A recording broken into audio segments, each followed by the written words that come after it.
আজকে যে ইশতেহার ঘোষণা হলো এটা নিয়ে আপনি আজকে আপনি যদি প্রশ্নটা এরকম ভাবে করেন তাহলে আমি অ্যান্সারে বলতে পারি আজকে যে ইশতেহার ঘোষণা হয়েছে আপনি এটা অবশ্যই শুনেছেন এবং দেশবাসী ইলেকট্রিক মিডিয়া প্রিন্টিং মিডিয়ার মাধ্যমে জানতে পারবে।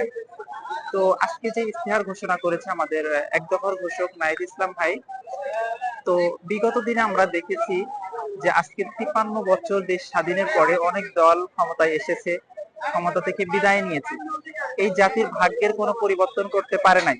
তো আজকে আমাদের এক দফার ঘোষক নাহিদ ইসলাম ভাই যে ইশতেহার ঘোষণা করেছে, এটা যদি তারা সুযোগ পায়, তারা যদি আগামীতে তাদের একটা রাজনৈতিক দল গঠন করেছে জাতীয় নাগরিক পার্টি এনসিপি, তো তারা যদি সরকার গঠন করতে পারে এবং জনগণের সমর্থনে যদি তারা সরকারে যেতে পারে, তাহলে এই জাতির ভাগ্য পরিবর্তন হবে বলে আমরা আশা করছি।